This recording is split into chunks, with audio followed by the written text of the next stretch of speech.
इस movie Journey to the West में हम एक मॉन्क को देखते हैं जिसके तीन साथी होते हैं, एक फिश मॉन्स्टर, एक पिग मॉन्स्टर और एक मंकी किंग। दरअसल मॉन्क ने इन तीनों को अपने कब्जे में किया हुआ था और अपना गुलाम बनाया हुआ था। ये मॉन्क की मदद किया करते थे। हम मूवी के शुरू में मॉन्क हमें एक ऐसी जगह पर सोया हुआ दिखाया जाता है जहाँ के लोग बहुत छोटे थे। उसके आसपास छोटे छोटे टेम्पल्स भी थे। वो लोग उससे डर रहे होते हैं और मॉन्क को भी कुछ समझ नहीं आ रहा होता कि मैं यहाँ पर क्यों हूँ। तभी मॉन्क का लीडर वहाँ पर आ जाता है और उसे एक रोशन यानी चमकती हुई रिंग देता है। वो कहता है कि ये लो, इसे अपने सर के पीछे लगा लो, अब से तुम इनके राजा हो। जैसे ही वो रिंग पहनता है वहाँ पर अजीब व गरीब चीजें होने लगती हैं, जैसे कि रिंग खुद ही डिस्ट्रॉय होने लगता है। मॉन्क काफी परेशान था कि हो क्या रहा है और तभी परेशानी में ही उसकी आंख खुल जाती है। असल में उसका एक ख्वाब था, वो एक जगह पर सोया हुआ था और अब डर के उठ चुका था। वो जिस जगह सो रहा था उसके आसपास सर्कस हो रही थी। वहाँ के सब लोग उससे कहते हैं कि आप भी सर्कस में हिस्सा लेना। अब जो उसके पास गुलाम थे यानी फिश मॉन्स्टर और पिग मॉन्स्टर, वो उनकी सूरत में, उनकी फॉर्म में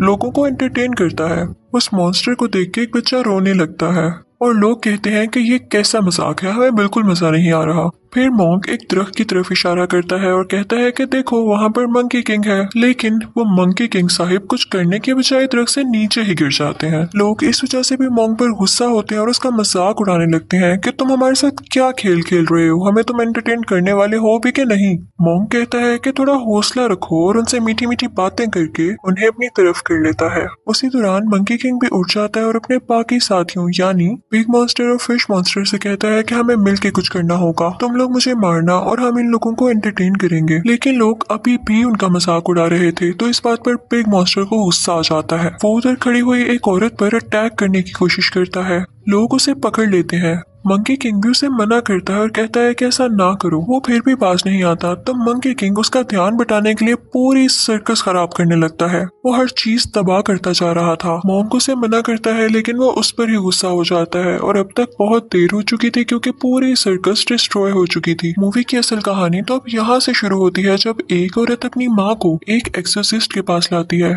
उसका कहना ये था कि उसकी माँ पर किसी का साया है। उसकी हरकतें कुछ ठीक नहीं लग रही थी क्योंकि वो वहाँ पर खड़ी तो बूढ़ी औरतों को कहती है कि ये मेरी बेटियां हैं। एक्सोर्सिस्ट भी इस बात पर बहुत हैरान होता है और फिर वो बढ़ता है उसकी माँ की तरफ ताकि वो उसका भूत या उस पर जो भी साया है उसको खत्म कर सके।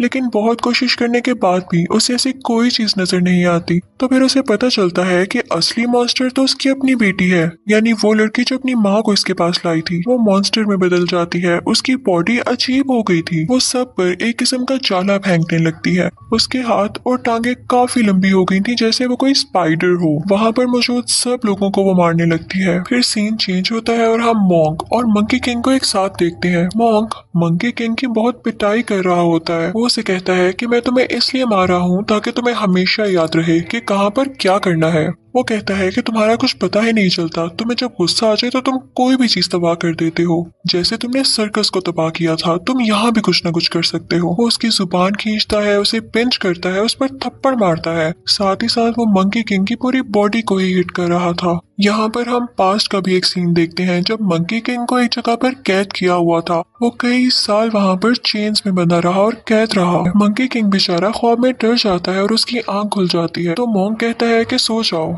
कुछ भी नहीं हुआ, मैं तुम्हारे साथ हूँ। अगले दिन हम देखते हैं कि मॉन्क को पानी चाहिए था और वो पानी की तलाश में घर में जाता है। उस घर में सिर्फ लड़कियां ही थी और वो भी बहुत ज्यादा। हर लड़की दूसरी लड़की से ज्यादा खूबसूरत थी। वो सब उनको देखते ही रह जाते हैं। बिग मॉन्स्टर को एक लड़की अच्छी लगने लगती है और मंकी किंग भी एक लड़की के सामने बैठ जाता है, लेकिन वो उसे तंग कर रहा होता है क्योंकि असल में वो लड़कियां कोई और क्रिएचर्स थी। वो बहुत बड़ी बड़ी स्पाइडर्स थी। मॉन्क जब ये देखता है तो वो मंकी किंग से कहता है कि तुम अपनी होश में तो हो। वो कहता है कि हम मदद मांगने आए थे और अब तुम्हारी वजह से हमें जाना होगा। लेकिन वो लड़कियां उन्हें जाने नहीं देती, अपने असली रूप में आ जाती हैं। यानी वो बड़ी बड़ी स्पाइडर्स बन चुकी थी और उन लोगों पर अटैक करने लगती हैं। वो लोग खुद को बचाते बचाते बाहर आ जाते हैं। मंकी किंग के सामने सबसे बड़ी स्पाइडर आ जाती है और वो उसी तरह उसकी जुबान खींचता है जैसे मॉन्क ने उसकी खींची थी और इस तरह से वो स्पाइडर को मार देता है। जब मॉन्क को ये पता चलता है तो वो मंकी किंग से कहता है कि तुम्हें मैनर्स कब आएंगे, तुम कब सुधरोगे। हर चीज का हल ये नहीं होता कि वो जगह तबाह कर दी जाए या अगले को मार दिया जाए। मंकी किंग चुप करके उसकी बातें सुन रहा होता है और जैसे ही वो मोंग जाता है तो पीछे से वो बोलने लगता है। अब मोंग एक खामोश जगह पर जाकर आसमान के नीचे दुआ करता है, यानी प्रे करता है कि बस गॉड, अब मुझ में इतनी हिम्मत नहीं है कि मैं सब कुछ डील कर सकूं, और ये मॉन्स्टर्स भी मेरी बात नहीं मानते, मैं इनको नहीं हैंडल कर सकता, अब ये मेरे बस की बात नहीं रही है। ये सब बातें बिग मॉन्स्टर भी छुपकर सुन रहा होता है। वो सारा कुछ जाके मंकी किंग को बता देता है। मंकी किंग को तो पहले ही गुस्सा था। वो कहता है कि जब मोंग हमसे खुश ही नहीं तो हम इसको मार देते हैं, तो वो उसे मारने के लिए आगे बढ़ता है। मोंग जब ये देखता है तो उसे रिलैक्स करने के लिए कुछ पढ़ने लगता है, लेकिन इस चीज का उस मंकी किंग पर अब कोई असर नहीं होता, क्योंकि वो अब उसकी गुलामी से आजाद हो गया था। अब वो उसका मजीद गुलाम नहीं था। मोंग उसे बचते बचाते दरख्त में फंस जाता है और उसे अपने काबू में करने की कोशिश करता है, लेकिन मंकी किंग अभी भी नहीं डरता उससे। तभी आसमान से कोई तेज रोशनी निकलती है, जिसे देखकर मंकी किंग डर के वहां से चला जाता है। दूसरी तरफ हम देखते हैं कि फिश मॉन्स्टर अपने असली रूप में आ चुका था, यानी वो एक बहुत बड़ी और एक खौफनाक फिश बन चुका था। ये सब उन स्पाइडर से लड़ाई के बाद हुआ। फिर हम देखते हैं कि मोंग अपने तीनों साथियों को लेकर किसी दूसरे मुल्क जाता है और वहाँ की रानी और राजा से मिलता है। उस मुल्क के लोग उन्हें देख के काफी हैरान हो रहे होते हैं, क्योंकि वो अजीबोगरीब मॉन्स्टर्स थे। रानी उनका बहुत अच्छे से वेलकम करती है। फिर वो लोग राजा से मिलते हैं तो राजा उन लोगों से कहता है कि हाँ, क्या लाए हो मेरी खिदमत में, मुझे किस तरह से एंटरटेन करोगे। तो मोंग और उसके साथी कहते हैं कि हम जानते हैं एंटरटेन करना, और ये कहते ही वो उसके सामने अजीबोगरीब हरकतें करने लगते हैं जो कि बिल्कुल भी फनी नहीं थी। राजा को ये देख के काफी गुस्सा आता है कि ये मुझे पागल बना रहे हैं। वो उन्हें अपने महल से बाहर निकाल देता है कि ऐसी हरकतें पागल करते हैं, अपना इलाज करवाओ जाकर। मोंग जब बाहर आता है तो उसे अपनी बहुत ज्यादा इंसल्ट फील होती है। वो मंकी किंग को फिर से मारने लगता है कि तुम लोग कोई काम ढंग से नहीं कर सकते हो, और फिर उसे एहसास होता है कि वो तो खुद था जो कि अजीबोगरीब हरकतें कर रहा था। तो वो खुद को कोसने लगता है कि मैंने हर बार मंकी किंग पर ही हाथ उठाया है। वो खुद को ही मारने लगता है और कहता है कि मैं आइंदा ऐसा नहीं करूंगा। वो जाता है और मंकी किंग के आगे झुक कर उससे माफी मांगता है। मंकी किंग उसे उठाता है और कहता है कि मैंने आपको माफ किया, अब हम दोस्त हैं। वो दोनों खुश हो जाते हैं और अब मिल के कहते हैं कि हम राजा के पास दोबारा जाएंगे, उससे भी माफी मांगेंगे और फिर उन्हें अच्छा सा एंटरटेन करेंगे। वो लोग अंदर जाते हैं तो उन्हें पता चलता है कि ये तो असली राजा है ही नहीं, असली राजा को इसने कहीं गायब किया हुआ है। मंकी किंग चाहते ही उसे थप्पड़ मारने लगता है ताकि वो गुस्से में आकर अपने असली रूप में आ जाए। जैसा वो लोग चाहते थे वैसा ही होता है, वो गुस्से में आकर अपने असली रूप में आ जाता है। उसका मुंह लाल हो जाता है और उसके मुंह से आग निकलने लगती है। असल में वो एक छोटा सा रोबोट था जो कि आग फेंका करता था। वो लोग उससे बहुत फाइट करते हैं और उस दौरान महल में जितने भी लोग थे वो बाहर निकाल दिए जाते हैं।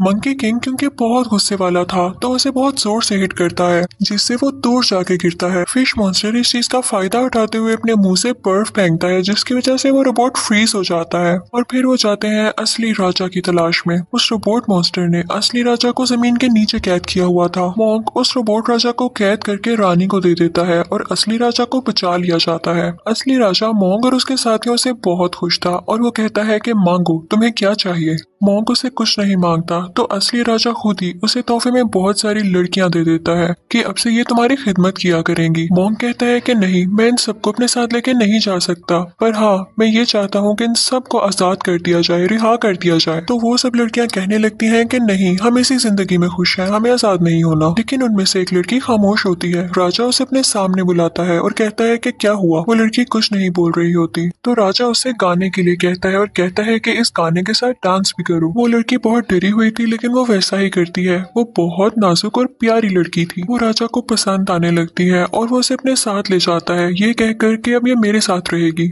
लेकिन अब मोंग को भी दुख हो रहा था कि उसने इस लड़की को अपने साथ क्यों नहीं जाने दिया, उसने इसे वापस क्यों कर दिया। मोंग को दूसरी लड़कियां छोड़ने का कोई दुख नहीं था। मोंग अपने साथियों के साथ वहां से बाहर आ जाता है, लेकिन अभी भी वो उसको मिस कर रहा था। तो वो सोचता है कि मैं राजा के पास वापस जाऊंगा और उस लड़की को इनाम के तौर पर दोबारा मांगूंगा। राजा कहता है कि अब तो बहुत देर हो चुकी, ये अब मेरे साथ ही रहेगी क्योंकि मैं इसे पसंद करने लगा हूँ। मोंग बहुत उदास हो जाता है और उसकी उदासी देखते हुए रानी राजा से कहती है कि उसको ये लौटा दें। राजा उसकी बात मान लेता है और अब वो लड़की मोंग को दे दी जाती है। अब वो लड़की हर जगह उनके साथ साथ होती थी। मंकी किंग को ये देखकर बहुत गुस्सा आ रहा था कि वो लड़की मोंग के साथ इतनी अटैच क्यों हो रही है, क्योंकि उसे लगता था कि ये लड़की एक शैतान है, एक डीमन है। वो मोंग से कहता है कि मैं आपको ये बात बताना चाहता हूँ कि वो लड़की इंसान नहीं है और हमें नुकसान पहुंचा सकती है। वो इस चीज का सबूत ढूंढने के लिए कभी तो उस लड़की का ब्लड लेता है और कभी तो उसे हर्ट करता है, लेकिन मॉन्क उसे मना करता है। तो मंकी किंग कहता है कि ठीक है, अगर ये लड़की इंसान है तो इससे कहें कि हमें अपने गांव लेकर जाए, हमें इसकी फैमिली से मिलना है। मॉन्क उस लड़की से ऐसा कहता है तो वो लड़की उन सबको अपने गांव लेकर आती है, अपने घर वालों के पास। उस लड़की के घर वाले मॉन्क और उसके साथियों को बहुत अच्छे से ट्रीट करते हैं, और जब मंकी किंग कहीं से साबित नहीं कर पाता कि वो डीमन है तो वो गुस्से में आकर उल्टा उसके घर वालों पर ही अटैक करना शुरू कर देता है। मॉन्क उसे डांटता है कि तुम्हारा दिमाग खराब है, तुमने पहले भी एक लड़की को मार दिया जिसे मैं पसंद करता था। मंकी किंग ये सुनते ही वहाँ से चला जाता है और कहता है कि अब मैं लौट कर नहीं आऊंगा। अगले सीन में मॉन्क एक जगह पर उदास बैठा हुआ दिखाया जाता है।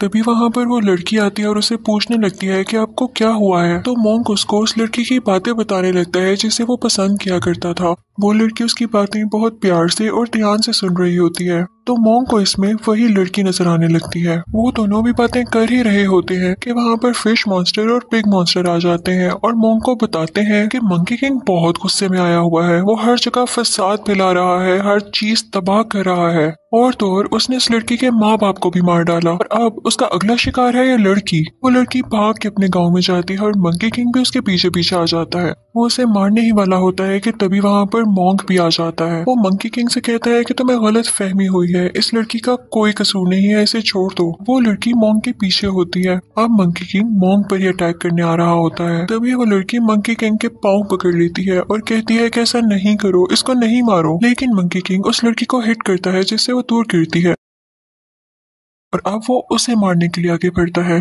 लेकिन तभी मॉन्क बीच में आ जाता है। वो रोड सीधा मॉन्क को लगती है। तभी वो लड़की रोने लगती है और कहती है कि हाँ, मैंने बोला झूठ, मैंने छुपाया तुम सबसे कि मैं एक शैतान थी, एक डीमन थी, क्योंकि मेरे साथ मेरी जिंदगी में बिल्कुल अच्छा नहीं हुआ। कुछ आदमियों ने मेरे साथ बुरा करके मुझे मार दिया, इसीलिए अब मैंने शैतान बनने का सोचा था, लेकिन मैं बुरी नहीं हूँ। ये सुन के मंकी किंग को और भी गुस्सा आता है और वो एक बहुत बड़ा गोरिल्ला बन जाता है और इसी के साथ वो मॉन्क को निगल लेता है, उसे खा लेता है। अब वो बड़े बड़े पहाड़ों पर चढ़ने लगता है, लेकिन उसके पाँव के साथ ही वो लड़की भी थी जिसने उसका पाँव मजबूती से पकड़ा हुआ था। अब वो एक ऊंची जगह पर जाता है, वो लड़की भी उसके साथ वहाँ आ गई थी। तभी वहाँ पर वो रानी और वो रोबोटिक डीमन भी आ जाता है। रानी मंकी किंग से कहती है कि मैंने जान के इस लड़की को इधर भेजा ताकि तुम लोगों में लड़ाई हो। रानी कहती है कि मैं तो चाहती ही यही थी कि ये चीज तुम्हें गुस्सा दिलाए और तुम मॉन्क को मार डालो। अब तुम मेरे गुलाम होगे और मेरे लिए काम करोगे। तो मंकी किंग भी मॉन्क का कोई इतना भी दुश्मन नहीं था, उसने अभी तक मॉन्क को खाया नहीं था, बस वैसे ही निकला था। वो ये सुनकर मॉन्क को बाहर निकाल देता है। वो अभी तक जिंदा था।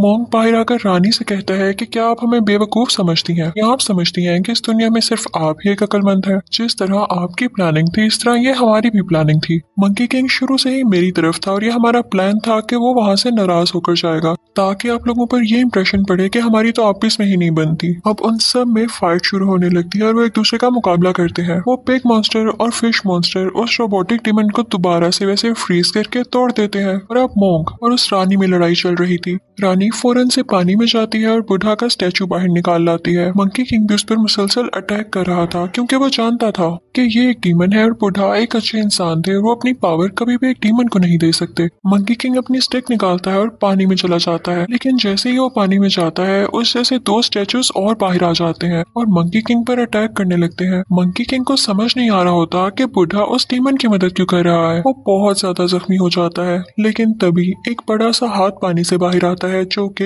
रियल यानी असली बुढ़ा का था। वो उन तीनों स्टैचूज को डिस्ट्रॉय कर देता है और मंकी किंग की जान बचा लेता है। उन स्टैचूज के डिस्ट्रॉय होने के बाद वो रानी मंकी किंग के हाथ में आके गिरती है, तो तब बुढ़ा की आवाज आती है कि अब सुधर जाओ। उस रानी को कुछ होने लगता है और वो अचानक से गोल्डन ईगल में बदल जाती है जो कि उसका असली रूप था और फिर बुढ़ा उसे अपने साथ ले जाते हैं। दूसरी तरफ हम देखते हैं कि वो प्यारी लड़की जो कि डीमन थी और मॉन्क के साथ थी, वो पूरी तरह से इंजर्ड हो चुकी थी और वो मरने ही वाली थी। तभी वो मॉन्क से कहती है कि तुम मुझे रिहा कर दो, इस दुनिया से आजाद कर दो क्योंकि मैं एक डीमन हूँ। तो मॉन्क इस दुनिया की और उसकी भलाई के लिए उसे आजाद कर देता है, जिसके बाद वो गायब हो जाती है। इस मूवी के एंडिंग सीन में हम देखते हैं कि वो चारों एक सहरा में कहीं जा रहे होते हैं। तभी मॉन्क मंकी किंग में उस लड़की को देखता है जिसे वो पसंद करता था, क्योंकि मंकी किंग के सर पर जो बेल्ट थी वो उसी लड़की की थी। वो उसे वो बेल्ट मांगता है लेकिन मंकी किंग उसे नहीं देता और इसी तरह ये लोग शरारतें करते हुए एक दूसरे से लड़ते हुए चलते रहते हैं। इसी के साथ ये मूवी भी एंड हो जाती है। Thank you for watching.